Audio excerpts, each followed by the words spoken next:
মেয়েটাকে খুব চেনা চেনা লাগছে রিফাতের। ভিড়ের মাঝে বারবার চোখ চলে যাচ্ছে মেয়েটার দিকে। একদম কোণার দিকে টেবিলে বসে আছে একা একা। দীঘল কালো চুল আর মায়াকাড়া চেহারা বেশ টানছে রিফাতকে। শ্যামা গায়ের রঙে টানা টানা চোখ দুটো অসহায় দৃষ্টি মেলে এদিক সেদিক তাকাচ্ছে। আর একটা কারণে চোখ যাচ্ছে হয়তো, মেয়েটা খুব সিম্পল একটা থ্রি পিস পরে এসেছে, যা এই অনুষ্ঠানের সাথে একদমই বেমানান। রিফাত তার আশেপাশে একবার চোখ ঘুরিয়ে আনলো। সবাই ঝলমলে পোশাক পরে ঘুরছে, সেখানে এই মেয়ের এমন পোশাক খুব বেমানান। অনলাইন প্ল্যাটফর্মে কন্টেন্ট ক্রিয়েটারদের পুরস্কার বিতরণী অনুষ্ঠানে এরকম সস্তা পোশাক পরে কে আসে? মেয়েটার এমন পোশাক পরে আসার কারণ দুটো হতে পারে। এক, তার হয়তো দামি পোশাক এফোর্ড করার মতো ক্ষমতা নেই। দুই, অনুষ্ঠানে আসার কোনো ইচ্ছে তার ছিল না, বাধ্য হয়ে এসেছে। রিফাত ভ্রুকুচকে ভাবছিল মেয়েটাকে কোথায় যেন দেখেছে, কিন্তু কোথায় দেখেছে সেটা কিছুতেই মনে করতে পারল না। আচমকা পিঠে চাপড় খেয়ে চমকে উঠল রিফাত। পাশ ফিরে দেখল মিনহাস এসে বসেছে তার পাশে। মিনহাস ইশারা করল, অনেকক্ষণ ধরে দেখছি তোকে ওদিকে দেখছিস, বারবার মালটাকে মনে ধরেছে নাকি? রিফাতের চোখে মুখে বিরক্তি দেখা দিল। মিনহাসের এই মুখ পাতলা স্বভাব ভালো লাগে না রিফাতের। যেটা মনে আসে সেটাই বলে ফেলে, ভালো মন্দ বাছবিচার করে না। নেহাত ন্যাংটাকালের বন্ধু, তাই কিছু বলে না। মেয়েটাকে দেখতে দেখতেই জবাব দিল, মেয়েটাকে খুব চেনা চেনা পরিচিত লাগছে। কোথায় যেন দেখেছি, চিনিস নাকি বলতো? মিনহাস উচ্চস্বরে হেসে দিল। যদিও মাঝে মাঝে উপস্থাপকের গমগমে কণ্ঠ, করতালি আর লাউড মিউজিকের কারণে ওর হাসির আওয়াজ খানিকটা চাপা পড়ে গেল, তবুও কয়েকজন চমকে ফিরে দেখল ওদের। রিফাত বিরক্ত হয়ে মিনহাসের দিকে তাকাতেই সে হাসি বন্ধ করে রিফাতের কানে ফিসফিস করল, ফেসবুকের যুগ, আশেপাশে সবাইকে চেনা চেনাই লাগে। যদিও এই মেয়েটাকে আমি চিনি। ফেসবুকে এর একটা ভিডিও ভাইরাল হয়েছিল, একসাথে 5টা ছেলের সাথে প্রেম করার অভিযোগ ছিল মেয়েটার বিরুদ্ধে। ছেলেগুলো প্ল্যান করে ওকে ডেকে এনে ভিডিও করে ফেসবুকে ছেড়ে দেয়। কি বলিস এসব? রিফাত সত্যিই অবাক হলো। মিনহাস কোকের ক্যানে চুমুক দিল। বিশ্বাস না হলে কানিজকে জিজ্ঞেস করিস, ও কানিজের সাথেই এসেছে। আর কানিজকে তো জানিস, যেসব মেয়েদের ইচ্ছা আছে ওদের নিয়েই ওর কাজ কারবার। কুর্নিশে কানিজের কানিজ? রিফাতের বিস্ময় বোধ বাড়ল। কানিজ মেয়েটা অনেক বোল্ড, আজকাল বিভিন্ন সামাজিক ইস্যুতে কথা বলে বেশ আলোচনায় থাকছে। যদিও ওর শুরুটা অনলাইনে কাপড়ের বিজনেস দিয়ে হয়েছিল, এখন ওর কাপড় একটা ব্র্যান্ড বলা যায়। দুটো নিজস্ব শোরুম দিয়েছে ঢাকাতে, নতুন করে আরও একটা বিজনেস শুরু করেছে। যেসব মেয়েরা একা একা ঘুরতে বেড়াতে চায় তাদের নিয়ে বিভিন্ন দেশে ঘুরতে যায়। লেডি ট্রাভেলার্স গ্রুপ বলে ফেবুতে নতুন গ্রুপও খুলেছে, সেটাও বেশ ধুমধুমার চলছে শুনেছে। সেই কানিজের সাথে এই মেয়ে কিছুতেই যায় না। মিনহাস অসন্তুষ্ট হয়ে জবাব দিল, তাছাড়া আর কোনো কানিজকে চিনিস তুই? একটাই কানিজ আছে এই তল্লাটে। মিনহাসের এই আর এক স্বভাব, সোজা উত্তর দিতে পারে না, সব সময় ঘুরিয়ে পেঁচিয়ে উত্তর দেয়। কাজেই কথা না বাড়িয়ে রিফাত বিস্মিত হয়ে মেয়েটার দিকে তাকালো। এই মেয়েকে দেখে মোটেও মনে হচ্ছে না যে সে 5টা ছেলের সাথে প্রেম করতে পারে। চেহারা আর আচরণ দুই জায়গাতেই মেয়েটাকে বড্ড আটপৌড়ে দেখাচ্ছে। কোথাও কিছু একটা গরমিল আছে। এক নাগারে তাকিয়ে থাকার কারণেই হয়তো বার কয়েক চোখাচোখিও হলো দুজনার। রিফাতের চোখে চোখ পড়া মাত্রই কেমন সংকুচিত হয়ে গেল মেয়েটা। গায়ের ওড়নাটা ঠিক করলো অকারণে। রিফাত মুচকি হেসে উঠে দাঁড়ালো। মিনহাস অবাক হয়ে জবাব দিল, কোথায় যাচ্ছিস? মেয়েটার সাথে পরিচয় হয়ে আসি। কি বলছিস এসব? ওই মেয়েটার সাথে তুই পরিচিত হবি? মিনহাস অবাক হয়ে রিফাতকে দেখল। যে ছেলে কোনো দিন কোনো মেয়ের দিকে ফিরে তাকায় না, সে এমন একটা মেয়ের সাথে কথা বলতে যাবে? ব্যাপারটা ঠিক যেন হজম হচ্ছে না মিনহাসের। রিফাত অবশ্য ওর বিস্ময়বোধ নষ্ট করলো না, আলতো হেসে বলল, কেন হতে পারি না? এই মেয়েটার সাথে নিজে যেচে পড়ে? আমার বেশ কৌতূহল যাচ্ছে মেয়েটাকে নিয়ে। আজব, তুই সবসময় এমন উদ্ভট আচরণ করিস কেন? এই ফকিন্নি মার্কা মেয়েটার মধ্যে তুই কি এমন ইন্টারেস্টিং দেখলি? আমার কাজই হচ্ছে যে কোনো নেগেটিভ বিষয়ে পজিটিভ কিছু খুঁজে বের করা। ইনফ্লুয়েন্সার হয়েছে কি সাধে? তাই বলে যেখানে সেখানে? প্রশ্নবিদ্ধ দৃষ্টি নিয়ে তাকিয়ে রইল মিনহাস। রিফাত এবার জবাব না দিয়ে হাঁটা ধরল। মিনহাস তাকে ডাকলো কয়েকবার, কিন্তু সে শুনল না। হাই, আমি রিফাত। আপনি? হইচই আর আওয়াজে কথা চাপা পড়ে যাচ্ছে বলে রিফাত বেশ উঁচু গলায় প্রশ্ন করেছে। মেয়েটা বেশ ঘাবড়ে গেল। কে বলছেন? রিফাত হাসল। আপনি ছাড়া আর কেউ তো নেই এখানে, কাজেই আপনাকে বলছি। কি নাম আপনার? মেঘা। তড়িঘড়ি করে জবাব দেয় মেয়েটা। বাহ, বেশ কাব্যিক নাম তো। বুঝতে পারি। মেঘা আগের মতোই নার্ভাস হয়ে চারিদিকে তাকিয়ে কাকে যেন খুঁজল। রিফাত হাসল। কানিজকে খুঁজছেন? ওকে এখন পাবেন না। এইসব পার্টিতে এসে কেউ আপনার মতো জড়সড় হয়ে বসে থাকে না। এখানে মানুষ আসে নিজের পরিচয়ের গণ্ডি বড় করতে, যেটাকে এই যুগের ভাষায় কানেকশন বাড়ানো বলে। বুঝলেন? মেঘা মাথা দোলালো। রিফাত ওর সামনের চেয়ারে বসল। পড়ালেখা করেন তো? মেঘা চুপচাপ বসে রইল। রিফাতের কথার উত্তর দিল না। ও জানে ছেলেটা কোনোভাবে ওকে চিনতে পেরে গেছে। এখন ফালতু আলাপ জমাতে এসেছে। এরপর হয়তো বাজে প্রস্তাব দেবে, জানতে চাইবে কত টাকা দিলে ছেলেটার সাথে রাত কাটাবে। মেঘার কান্না পেয়ে গেল। ঘটনার কত দিন হয়ে গেল, এখনো মানুষ ভুলে না কেন? কেন তাকে চিনে ফেলে লোকজন?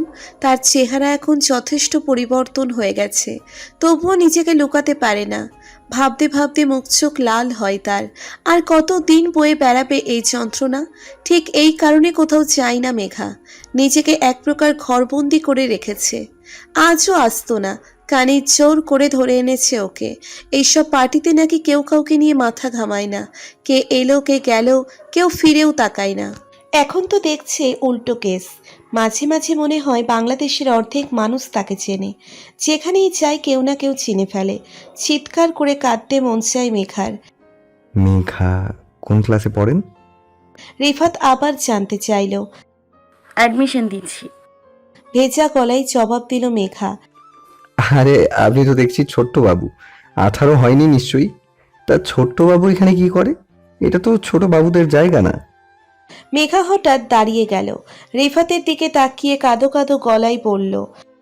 শুনুন, আমি জানি আপনি আমাকে চিনতে পেরেছেন। খারাপ মেয়ে ভেবে গল্প করতে এসেছেন। এখন নিশ্চয়ই বাজে প্রস্তাব দেবেন, কিন্তু বিশ্বাস করুন আমি অমন মেয়ে না। আমি আসলে বলে শেষ করতে পারে না মেঘা। কান্না ওর কণ্ঠ রুদ্ধ করে। ও আর অপেক্ষা করল না, এক ছুটে বেরিয়ে গেল। রিফাত প্রথম হতভম্ব হয়ে বসে রইল। কি ঘটল সেটা বুঝতে পেরেই উঠে দাঁড়ায়। ও শিট, মেয়েটা ভুল বুঝলো আমাকে। কানিজ টের পেলে খুব খারাপ হবে। আফটার অল মেয়েটা ওর সাথে এসেছে। বিড়বিড় করে মেঘার পিছু ছুটল রিফাত। বড় হলরুম পেরিয়ে লম্বা করিডোরের ওপাশে খাবার খাওয়ার জায়গা। মেঘাকে কোথাও পেল না। তন্ন তন্ন করে খুঁজে হয়রান রিফাত। এত অল্প সময়ে গেল কোথায় মেয়েটা? চলে গেছে নাকি? আবারও লম্বা করিডোর দিয়ে হেঁটে গেল রিফাত। এবার কান খাড়া ছিল বলে মিহি কান্নার আওয়াজ কানে বাঁধল। ভালো মতো তাকিয়ে মেঘাকে খুঁজে পেল একদম কোনায়। অন্ধকারে দুই হাতে মুখ ঢেকে বসে থাকতে দেখল মেঘাকে। আজব মেয়ে তো আপনি। একা একা এই অন্ধকারে বসে আছেন, ভয় ডর নেই? মুখ তুলে রিফাতকে দেখে খিচিয়ে উঠল মেঘা। আপনি আপনি কেন এসেছেন? বলেছি না আমি অমন মেয়ে নই। তাহলে কেমন মেয়ে আপনি? মেঘা থমকে গেল। মানে কি বলতে চাইছেন আপনি? রিফাত মুচকি হাসল। আমি কি বলতে চাইছিলাম, সব তো আপনি বলছেন। একা একাই মন গড়ার কথা বলে যাচ্ছেন সেই তখন থেকে। মেঘা চুপ করে গেল। খানিক পরে মৃদুস্বরে বলল। আপনি চলে যান। আমার সাথে কেউ দেখলে উল্টাপাল্টা ভাবতে পারে, আপনি কেউ খারাপ বলবে। খারাপ বলবে কেন? আপনি কি কোনো খারাপ কাজ করেছেন?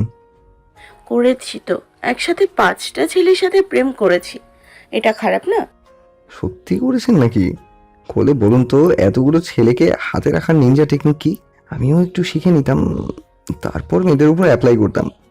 রিফাতের বলার ভঙ্গিতে মেঘা ফিক করে হেসে দিল। মজা নিচ্ছেন? আরে বাহ, মেয়েটার হাসিটা তো বেশ চমৎকার। দাঁতগুলো দিয়ে ক্লোজ আপের বিজ্ঞাপন হবে। মনে মনেই নিজেই নিজেকে বলল রিফাত। হ্যাঁ নিচ্ছি। এবার বলুন তো। কি বলবো? নিনজা টেকনিক, মেয়ে বশীকরণের নিনজা টেকনিক। মেঘা মুচকি হাসল। আমি যেটা পারি ওটা ছেলে বশীকরণের নিনজা টেকনিক। মেয়েদের জন্য কাজে লাগবে না। তাছাড়া ওসব টেকনিক আমি ভুলে গেছি সেই কবেই। মিথ্যা বলছেন, আমাকে শেখাবেন না বললেই হয়। রিফাতের কথায় এবার উচ্চস্বরে হাসল মেঘা। খুব মেয়ে পটাতে পারেন, আপনার কাছে তো আমি নস্যি। আপনি পটে গেছেন? যাক, বাঁচলাম তবে। অনেক সময় বাঁচলো আমার। মেঘা ঠোঁট টিপে হাসি আটকায়। নিঃসন্দেহে ছেলেটা ভীষণ বাকপটু। সে নিজের ছোট্ট পার্স তুলে নিল। রিফাত অবাক হয়ে জানতে চাইল, উঠলেন যে? চলে যাব, ভালো লাগছে না এখানে। চলে যাব মানে কি? যখনই আপনার সাথে গল্প করতে বসছি আপনি উঠে হাঁটা দিচ্ছেন, না হয় কান্না করছেন। এটা কেমন ভদ্রতা? মেঘা রাগল না। এত আওয়াজ আর কোলাহল ভালো লাগছে না, তাছাড়া রাত হয়ে গেলে হোস্টেলে ঢুকতে পারবো না। ও, আপনি হোস্টেলে থাকেন বুঝি? ওপর নিচে মাথা নাড়ে মেঘা। রিফাত ওর আদুরে মুখের দিকে তাকিয়ে রইল কয়েক সেকেন্ড, তারপর কি ভেবে নিচেও উঠে দাঁড়ায়। আপনার যদি আপত্তি না থাকে লিফট দিতে পারি আপনাকে? বাজে কোনো মতলব নেই তো? মেঘার সরল প্রশ্নে রিফাত মন খুলে হাসল। মেয়েটাকে চালাক ভেবেছিল, এখন দেখছে বোকার হদ্দ। আমার কোনো মতলব থাকলে তা কি আপনাকে বলবো? বললে আমার সাথে যেতে রাজি হবেন? বরং মাঝ রাস্তায় যেয়ে গাড়ি থামিয়ে গ্লাস লাগিয়ে। মেঘা কিছুক্ষণ চেয়ে থেকে হাসল। আপনার সেন্স অফ হিউমার ভালো। আম অনার্ড ম্যাম। ভাও করল রিফাত, তারপর বলল, তবে একটা মতলব আছে অবশ্য। আপনার সাথে কমিউনিকেশন বাড়ানোর জন্য লিফট দিতে চাচ্ছি। আমার সাথে কমিউনিকেশন বাড়াতে আপনি কি আগ্রহী হবেন? মেঘা মুচকে হাসল। দুজনে হেঁটে পার্কিংয়ে এলো। আপনার হাসিকে পজিটিভ সাইন ধরে নিচ্ছি।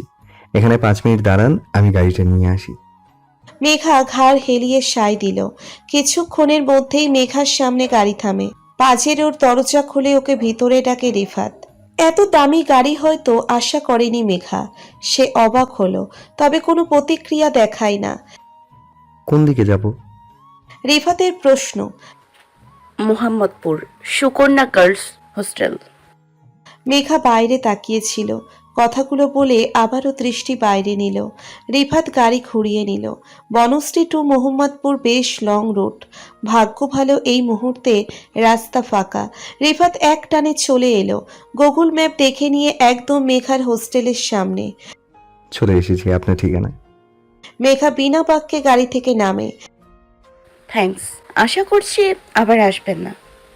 রিফাতের মুখে প্রশ্ন চিহ্ন। মানে খুব সোজা, আমাকে লিফট দেওয়ার বাহানায় ঠিকানা চিনে নিলেন। কমিউনিকেশন বাড়াতে হয়তো আবার আসতে পারেন, এই জন্য আগেই মানা করেছি। রিফাত হো হো করে হাসল। ভারী মজার মানুষ তো আপনি। আজ প্রথম শুনলাম, এতদিন জানতাম না আমি বোরিং মানুষ। কারা বলে? যারা বলে তারা আপনাকে চেনেই না ঠিক মতো। এত তাড়াতাড়ি চিনে গেলেন আমাকে? আপনি দেখছি বুলেট ট্রেনের গতিতে ছুটছেন। রিফাত মাথা চুলকায়। কি যেন বলছিলেন? আমার আসার কথা। আসলে সমস্যা কি? একসাথে চা খেলাম একটু, আপনার পড়ালেখার খোঁজ নিলাম। সমস্যা নেই, তবে মনে হয় না আপনার সময় হবে। কন্টেন্ট বানিয়ে গান গেয়ে কি সময় থাকবে? আমাকে দেখতে আসার থাকলে আসবেন, মাঝে মাঝে আমাকে গান শুনিয়ে যাবেন, আমার মাইন্ড রিফ্রেশ হবে। মেঘার কথায় কাশি শুরু হয়ে গেল রিফাতের। মেঘার ঠোঁটের হাসি বিস্তৃত হলো। শুনুন, একটা কথা ভাবুন তো, অপরিচিত একজন হলেও আপনার কাছ থেকে লিফট নিতে রাজি হলাম কেন? পরদিন এলে উত্তরটা দেবেন অবশ্যই। বলেই মুচকি হেসে হোস্টেলে ঢুকে গেল মেঘা। রিফাত হাঁ করে তাকিয়ে রইল সেদিকে। মেয়েটা ওকে চিনে ফেলেছে? ও তো ভেবেছে ওকে চেনেনি মেয়েটা। রিফাত হেসে দিল। বোকা বোকা মেয়েটা বেশ চালাক দেখা যাচ্ছে। রিফাত মাথার চুলগুলো ব্যাক ব্রাশ করে নিজেকে আয়নায় দেখল অকারণে। মেয়ে মহলে তার পপুলারিটি বেশ ইমপ্রেসিভ দেখা যাচ্ছে। ফুরফুরে মেজেছে গাড়িতে উঠে বসল সে। অনেক দিন পরে আজ মনটা বেশ হালকা লাগছে তার। শীষ দিতে দিতে গাড়ি ঘোরায় সে। তার ঠোঁটের কোণে একটা দুষ্টু মিষ্টি হাসি খেলা করছে তখনও। তাকে এমন রূপে দেখলে মিনহাসের হার্ট অ্যাটাক হতো নির্ঘাত। ওদিকে মেঘা তখন থেকে মিটমিট হেসে যাচ্ছে। এখনো ঘোরের মাঝে আছে সে। আজ না চাইতেও তার একটা স্বপ্ন পূরণ হয়ে গেল। অনেক দিন ধরে রিফাত দ্য পজিটিভ থিঙ্কার পেজটা ফলো করে মেঘা। যে কোনো পরিস্থিতিতে জীবনকে পজিটিভ ওয়েতে দেখার নানা ভাবনা শেয়ার করে রিফাত, যেটা খুব ইন্সপায়ারিং ওর জন্য। বলতে গেলে ওর কারণেই মেঘা নতুন করে নিজের জীবন গুছিয়ে নিতে পেরেছে। মনে মনে ইচ্ছে ছিল রিফাতের সাথে পরিচিত হওয়ার, কিন্তু সেই ইচ্ছে এভাবে পূরণ হবে তা কখনো ভাবেনি। এখনো বিশ্বাস হচ্ছে না রিফাত নিজে গাড়ি ড্রাইভ করে তাকে হোস্টেলে পৌঁছে দিয়েছে। নিজের গায়ে চিমটি কাটে মেঘা, ব্যথায় উহ করে আওয়াজ করে ওঠে। পরক্ষণেই হেসে দিল। আজ অনেক অনেক দিন পরে তার গুমোট জীবনে ভালো কিছু ঘটল। বহুদিন পরে ঠোঁটের কোণে মৃদু হাসি ঝুলিয়ে ঘুমোতে গেল মেঘা। শেষ রাতে চমৎকার একটা স্বপ্নও দেখল। ঘুমের মাঝে বিড়বিড় করল, ভীষণ ভালো মানুষ আপনি, শুধু অনুরোধ রাখি সবার মতো ভুল বুঝবেন না আমাকে। আজমল শেখের পায়ে হাত দিতেই তিনি ছট করে পা সরিয়ে নিলেন। স্বামীর এহেন কর্মে অদূরে দাঁড়ানো সাজেদা বেশ মর্মাহত হলেন। মেয়ের দিকে স্নেহের দৃষ্টি মেলে দিলেন। শোভা, মন খারাপ করিস না মা, ইনশাল্লাহ তুই সফল হবি। মা অনেক দোয়া করে তোর জন্য। শোভার চোখ ততক্ষণে চলে টইটম্বুর। নিজেকে সংবরণ করার বহু চেষ্টা করেও পারল না, ঝরঝর করে কেঁদে দিল। সাজেদা দৌড়ে এসে মেয়েকে জড়িয়ে ধরে স্বামীর দিকে তাকালেন। আর কতদিন মেয়েটার সাথে এমন ব্যবহার করবে? বাবা হয়ে সন্তানের সাথে এমন করতে পারো কি করে? হৃদয় কাঁপে না তোমার? ছোট মানুষ না হয় ভুল করে ফেলেছে, তাই বলে এমন করবে? আজমল শেখ যেন দৃষ্টি দিয়ে ঝলসে দেবেন স্ত্রীকে। তপ্ত নয়ন নিয়ে মেয়েকে দেখলেন এক নজর, তারপর স্ত্রীর দিকে ফিরে চাইলেন। যে সন্তানের জন্য নিজের পূর্বপুরুষের ভিটামাটি ত্যাগ করতে হয়, খোলা হাওয়ায় শ্বাস নেওয়া মানুষটার খাঁচার মতো ফ্ল্যাটে নিঃশ্বাস নিতে হয়, অপরিচিত শহরে লুকিয়ে চুরিয়ে বাঁচতে হয়, সেই সন্তানকে অন্তত আমি মাফ করতে পারবো না। আমি যে এখন ওকে সন্তান বলে স্বীকার করছি, এটাই অনেক। এর বেশি আশা তুমি করবে না যে তোমার মেয়ে। শোভা হাউমাউ করে কাঁদল। ভুল করেছিলাম বাবা, সেই ভুলের 2.5 বছর পার হয়েছে। এবার তো মাফ করে দাও। আর কত শাস্তি দেবে? তুমি তো আমার বাবা, আমার জন্মদাতা। ছোট থেকে তোমার কোলে হেসে খেলে বড় হয়েছি। তোমার আদরের সন্তান হিসেবে মাফ পাওয়ার অধিকার কি আমার নেই? আজমল শেখের চোখ মুখ জুড়ে বিরক্তি, মুখের উপর হাত ছাড়েন। পুরনো কাসুন্দি ঝেড়ো না তো, যা করতে যাচ্ছ তাই করো। তোমার জন্য কম হেপাতো পোয়াচ্ছি না। এবার ভালো কোথাও চান্স পেয়ে আমাকে উদ্ধার করো। আশা করি আমার আর তোমার পড়ার খরচ টানতে হবে না। তোমার আরো 2টি ভাই বোন আছে, তাদের ভাবনা ও ভাবার সুযোগ দাও আমাকে। অনেক কষ্টে নিচে কান্না থামিয়ে শোভা নাক টানে। তাহলে এই দোয়াই করো বাবা, আমি যেন নিজের পায়ে দাঁড়াই, তোমার টাকা যেন আর নষ্ট না করি। আজমল শেখের আর ধৈর্য হলো না। স্ত্রী আর মেয়েকে ঘরে রেখে বেরিয়ে এলেন। সাজেদা মেয়ের মাথায় হাত রাখে। বাবার উপর অভিমান করিস না শোভা, সব ঠিক হয়ে যাবে দেখিস। তুই কেবল ভালো কোথাও চান্স পেয়ে দেখা। শোভা মাথা দোলালো। কিছুই ঠিক হবে না মা। বাবা কখনোই আর আগের মতো আমাকে ভালোবাসবে না। বাবার ভালোবাসা পাওয়ার যোগ্যতা হারিয়েছি আমি। হতাশ হয়ে মাথা নাড়ে শোভা। আমি যাই মা, দেরি হয়ে যাবে। হ্যাঁ যা। তবুও বেরুতে বেরুতে শোভা পিছু ফিরে তাকায়। ভাবে যদি ভুল করেও তার বাবা দরজায় দাঁড়ায়, সেই ছোট্ট বেলায় যেমন দাঁড়াতো। পরীক্ষার দিনগুলোতে বাবা নিজে ওকে স্কুলে নিয়ে যেত। শোভার পছন্দের জিনিসগুলো এনে ঘর ভরিয়ে দিত বাবা। আড়ত থেকে ফিরে এসে প্রথমেই শোভার খোঁজ করত। কোথায় হারিয়ে গেল সেই সব দিন? তার প্রতি বাবার ভালোবাসা। একটা মাত্র ভুল কি এভাবে সব শেষ করে দেবে? অশ্রুসিক্ত নয়নের শোভা পথ চলতে গিয়ে হোঁচট খায়। কেটে যাওয়া পা থেকে গলগল করে রক্ত বেরোয়, তবুও বিন্দুমাত্র ব্যথা টের পায় না শোভা। যার হৃদয় জুড়ে ক্ষত তার জন্য এ ব্যথা কিছুই না। ব্যথা উপেক্ষা করে শোভা এগিয়ে যায়। বাবার অভিমান, মায়ের কষ্ট, ভাই বোনদের অবহেলা কেন যেন আর সহ্য হচ্ছে না শোভার। নিজের জীবন নিজে নেওয়ার মতো গর্হিত পাপ করতেও মন সায় দেয় না। কিন্তু এই জীবনের একটা সমাপ্তি টানার সময় হয়ে গেছে। নিজেকে নিয়ে নতুন করে ভাববার সময় হয়েছে। ভেজা নয়নের বাড়িধারা হাত দিয়ে মুছে নিল। শোভা দৃঢ় সংকল্প করে সবকিছু আবার আগের মতো করে ফেলবে সে। আবার বাবার মন জয় করবে, পরিবারে আগের মতো আনন্দঘন পরিবেশ ফিরিয়ে আনবে। আর এজন্য যা করা দরকার করবে। নিজেকে জীবনের এমন একটা পর্যায়ে নিয়ে যাবে যাতে সে তার বাবার পুরনো গৌরব ফিরিয়ে দিতে পারে। বাবার নিচু হওয়া মাথা পুনরায় উঁচু করে দেবে সে। রিফাত, মিনহাজ, ফুয়াদ, নিয়াজ আর হাফিজ সদ্য ইউনিভার্সিটি শেষ করা 5 বন্ধু যার যার কর্মক্ষেত্রে ব্যস্ত থাকে। ওদের মধ্যে রিফাত আর মিনহাজ ইউটিউবে পরিচিত মুখ। রিফাত বিভিন্ন সামাজিক বৈশ্বিক ইস্যুতে কথা বলে আর মিনহাজ ফুড ব্লগিং করে। ফুয়াদ আর হাফিজ একটা সফটওয়্যার ফার্মের সাথে জড়িত আছে। নিয়াজ ওর বাবার অফিসে বসছে। সপ্তাহের একটা দিন ওরা 5 বন্ধু ব্যস্ততাকে পাশ কাটিয়ে একসাথে হয়ে আড্ডা দেয় সারাদিন। স্থানটা এক একদিন এক এক জায়গায়, নিজেদের সুবিধে মতো কোনো প্লেস। আজকে যেমন বসেছে 7 মসজিদ রোডের 4 সিজনে। এটা নিয়াজের অফিসের কাছাকাছি। এই রিফাত, তোর নেক্সট প্রজেক্ট কি বলতো? কোনো বিষয় নিয়ে ভিডিও দিবি? হাফিজের প্রশ্ন আসতেই মিনহাজ হাত তুলল। মেয়েদের নিয়ে কিছু হবে হয়তো। তুই কিভাবে বলছিস? রিফু কি তোকে কিছু বলেছে? ফুয়াদ প্রশ্ন করলো। মিনহাজ হাসলো। আমাকে তোরা আড়ালে মিডিয়া মিনহাজ ডাকিস না, তাহলে তোদের এই ডাক বৃথা যেতে দেই কি করে? বন্ধুরা হাসলো সবাই। নিয়াজ আর এক টেবিলে বসে ল্যাপটপে অফিসের জরুরি মেইল চেক করছিল। মিনহাজের কথা শুনে উঠে এসে গম্ভীর গলায় জানতে চাইল। সত্যি নাকি রে রিফু? রিফাত অসন্তোষ প্রকাশ করলো। ধ্যাৎ, মিনহাজের কথা তোরা সিরিয়াসলি নিচ্ছিস কেন? জানিস না মিডিয়ার সব কথা বিশ্বাস করতে নেই। যা নিউজ হয় তার বেশি ভাগই ভুয়া নিউজ। হো হো হাসির আওয়াজে ছাদে টিকে থাকাই দায়ী হলো। মিনহাজের মেজাজ খারাপ হলো।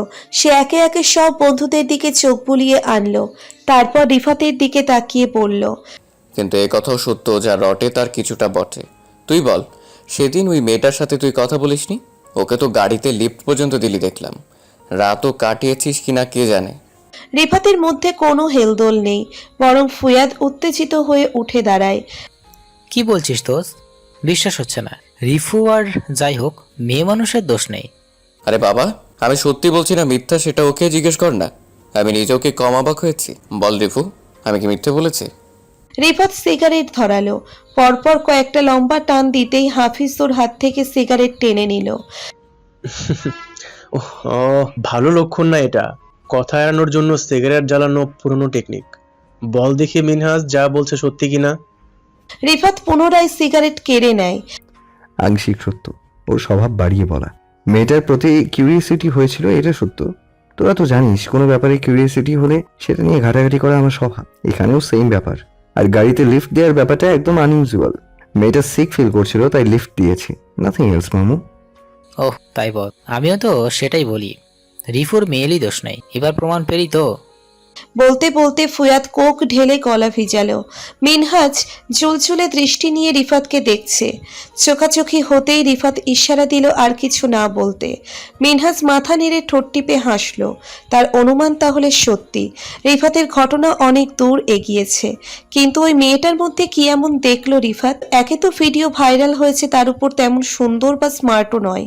ওর চাইতে ঢের ভালো মেয়ে রিফাতের পিছনে ঘোরে। মিনহাজ ঠিক বুঝলো না রিফাত কেন কিছু বলতে নিষেধ করলো ওকে।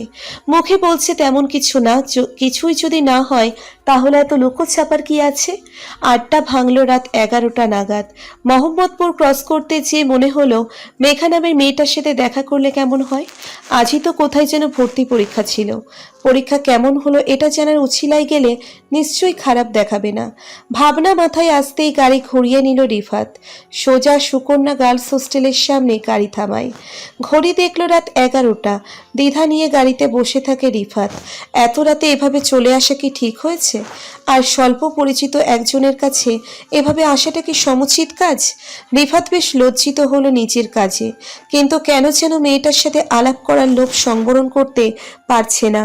কিছু একটা ব্যাপার আছে মেয়েটার মধ্যে।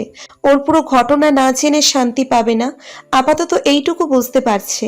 রিফাত গাড়ি থেকে নেমে হোস্টেলের দিকে তাকালো। 10 তলা বিল্ডিং এর পুরোটাই প্রায় আলোকিত। ঢাকা শহরে এত তাড়াতাড়ি কেউ ঘুমায় না, তবে হোস্টেলের কিছু নিয়ম আছে। এত রাতে নিশ্চয়ই কোনো মেয়ের বাইরে বের হওয়া এলাও না। আর এলাও হলেও এই সময় কি মেঘা নামবে নিচে? রিফাত মোবাইল বের করে টের পেল কি বেকুবের মতো কাজ করেছে সে। মেঘাকে ডাকবে কি করে? রিফাতের মনে হলো মেঘার ফোন নাম্বার বা হোস্টেলের রুম নাম্বার কোনো কিছুই জানা নেই তার।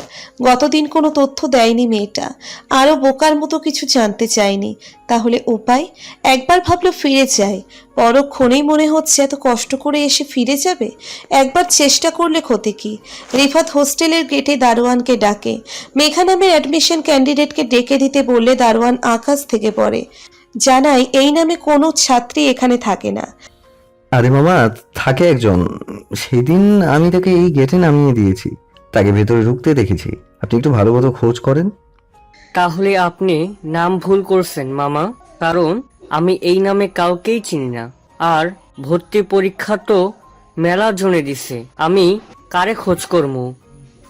মেয়েটার মাথায় লম্বা চুল আছে, একটু শ্যামলা মতন, গোলগাল মুখ, বড় বড় চোখ, পাতলা ঠোঁট। মনে করে দেখেন মামা। দারোয়ান হেসে দিল। এমন কেউ এখানে থাকে না মামা। বিশ্বাস না হইলে আপনি এন্ট্রি বই দেখেন, কে আসে কে যায় সব নাম লেখা আছে। রিফাত পুরো এন্ট্রি বই দেখে মেঘা নামের কাউকে খুঁজে পেল না। মন যতটা খারাপ হলো তার চাইতে বেশি অবাক হলো। মেয়েটা ওকে মিথ্যে বলেছে, কিন্তু কেন? ঢাকার সবগুলো পাবলিকে চান্স পাওয়ার পরও শোভা ভর্তি হলো ঢাকা থেকে কিছুটা দূরের JU-তে। এখানেও নিজের পছন্দ মতো প্রথম সারির সাবজেক্টে ভর্তি হওয়ার সুযোগ পেয়েছে। সব বাদ দিয়ে এক জায়গায় ভর্তি হওয়ার জন্য অবশ্য এটাই প্রধান কারণ না। শোভা চেয়েছে বাসা থেকে দূরে থাকতে, তাতে ওর বাবা আর ভাই বোনেরা স্বস্তিতে থাকতে পারবে। ও থাকতে ঘরে যে গুমোট ভাবটা থাকে সেটা ওর দূরে থাকাতে কেটে যাবে। তাছাড়া নিজেকে গুছিয়ে নিতে একা থাকা জরুরি। গত 2 বছরের বেশি সময়ও প্রায় ঘরবন্দি হয়ে থেকেছে। কলেজে বাধ্য হয়ে যে সময়টুকু থাকতে হয়েছে সেটুকু বাদে বাইরে বের হয়নি বললেই চলে। বাসায় কেউ ওর সাথে কথা বলতো না, বাইরের কারোর সাথে মেশা বারণ। ওর কাজ ছিল একটাই, মন উজাড় করে পড়ালেখা চালিয়ে যাওয়া। ও সেটাই করেছে। এখন খোলা হাওয়ায় শ্বাস নেওয়াটা জরুরি হয়ে গেছে, আর এর জন্য JU থেকে বেটার প্লেস আর নেই। প্রথম সুযোগেই শোভা হোস্টেলে সিট নিয়ে ফেলেছে। বাবা কোনো রাগ করেনি, আর মাকে বুঝিয়ে বলতেই মেনে নিল। হয়তো ওরা একটু আলাদা থাকতে পেরে হাঁপ ছেড়ে বেঁচেছে। বাবা মাকে খুব একটা দোষ দেয় না শোভা, ওর জন্য ওদের কম কষ্ট পেতে হয়নি। হুট করে নিজের দীর্ঘদিনের বাসস্থান ছেড়ে এই শহরে থিতু হওয়া চারটিখানি কথা নয়। নিজেদের পৈতৃক ব্যবসা ছেড়ে 10টা 5টা চাকরি করাটাও সহজ না। বাবা সেটাও করছে ওর জন্য। মফস্বলের বনেদি বাড়ির চাঁদরেল মানুষটা যখন চাকরিতে চাকর খাটতে যায় দেখে একদম ভালো লাগে না শোভার। আর মায়ের কষ্টই বা কম কিসে? আগে লোকে মায়ের কাজ করতো, এখন মা নিজ হাতে সংসারের কাজ করে। এই অল্প দিনেই যেন মা বুড়িয়ে গেছে। ভাইটা স্কুল পেরিয়ে কলেজে উঠলো, আর বোনটা ক্লাস 9। ওরা প্রায় মন খারাপ করে থাকে। এই শহরে অনেকেই আছে, তবুও যেন কেউ নেই ওদের। পরিচিত লোকের মধ্যে গেলে আলাপ ঘুরে ফিরে শোভাতে এসে আটকে যায়। তাই কাছের দূরের সব আত্মীয়দের থেকে দূরে থাকে ওরা। বেড়ানোর জায়গা নেই, কথা বলার মানুষ নেই। শহুরে ছেলে মেয়েদের সাথে মেশা বারণ। সবচেয়ে বড় কথা, মফস্বলের খোলামেলা বড় বাড়ি ফেলে ওদের থাকতে হচ্ছে এই 2 রুমের খুবছি ঘরে। সব মিলিয়ে ওরা একদমই ভালো নেই। শোভাকে তাই সরে আসতে হয়। এটাই হয়তো যাওয়ার ঈশ্বর প্রদত্ত পথ মনে হয় ওর কাছে। আর সেজন্যই গাছগাছালিতেই ভরপুর ক্যাম্পাসটা শোভার ভীষণ ভালো লাগে। হোস্টেলে ওর 3 বেডের খুবছি ঘরটা স্বর্গ মনে হয়। 3 তলায় নিচের রুমে বসে বৃষ্টির দিনে পুকুরের পানিতে ছন্দময় বৃষ্টি পড়ার দৃশ্য দেখা ওর জন্য আশীর্বাদের মতো লাগে। টুকটাক শখের জিনিস ক্যাম্পাসেই পাওয়া যায়, সেসব কিনে কিনে শোভা ঘরের কোণ সাজায়।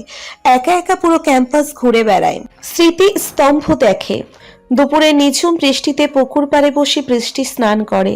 স্নিগ্ধ কোমল বিকেলগুলো উঁচু উঁচু গাছ দেখতে দেখতে হেঁটে বেড়ায় অনেকটা পথ। চায়ের দোকানে বসে চা খায়। মাঝে মাঝে গভীর রাতে হলের ছাদে উঠে আকাশ দেখে, তারা গোনে। ক্যাম্পাসে এখনো কেউ চেনেনি ওকে, তাই স্বস্তি বোধ করলেন ভিতর ভিতর ঘাবড়ে থাকে। তবুও অদ্ভুত পাগলামিতে ঘিরে থাকা দিনগুলো মন্দ কাটে না শোভার। আসলে বাবা মায়ের চোখের আড়ালে এসে যেটা হলো, শোভা যেন খোলস মুক্ত হলো। ঘটনার অনেক দিন পার হয়েছে, এখন হঠাৎ লোকে ওকে চিনে ফেলে না। ভার্সিটিতে পড়তে এসে কনফিডেন্স খানিকটা বেড়েছে। ফলশ্রুতিতে শোভা একটু একটু করে প্রজাপতির মতো ডানা মেলতে শুরু করেছে। পড়ালেখায় ভালো বলে শিক্ষকরা একটু আলাদা নজরে দেখছে ওকে। ক্লাসের ছেলে মেয়েদের সাথে মিশে যাচ্ছে অনায়াসে। হই হুল্লোড়ের মাঝে ওর সময় যেন চোখের পলকে কেটে যায়। এই যে একটু স্বাধীনতার স্বাদ পেয়েছে বলেই মনটা ভীষণই ভালো লাগছে ওর আজকাল। আপনাতেই গুনগুনিয়ে সুর বাজছে, যেন অনেকটা শৈশবের দিনগুলোতে ফিরে যাওয়া। শৈশবের কিছু অভ্যেসও ফেরত আসছে, এই যেমন গান গাওয়া। সুরেলা গলা ছিল বলে স্কুলে থাকতে টিচার ডেকে নিয়মিত রেওয়াজ করে গান শিখেছিল। পরবর্তীতে পড়ালেখার চাপে জীবন থেকে গান হারিয়ে গেল। এই সুন্দর পরিবেশে থাকার কারণেই হয়তো পুরনো ইচ্ছে মাথা চাড়া দিচ্ছে। সেই শখ ফিরে আসছে মনে। মাঝে মাঝে মোবাইলে গান রেকর্ড করে শুনে অবাক হচ্ছে। সুর, তাল, লয় সবই তো ঠিক ধরতে পারছে। গলাটাও শুনতে খারাপ লাগছে না। গভীর রাতে পড়ার টেবিলে গুনগুন করতে করতে চুপ হয়ে যায় শোভা। একটা ভয়ঙ্কর পরিকল্পনা মনের কোণে উকি দিয়ে যাচ্ছে, অনেকটা কাঁটা দিয়ে কাঁটা তোলার মতো ব্যাপার। সেই চেষ্টা কি একবার করে দেখবে? কিন্তু বাবা কি মেনে নেবে?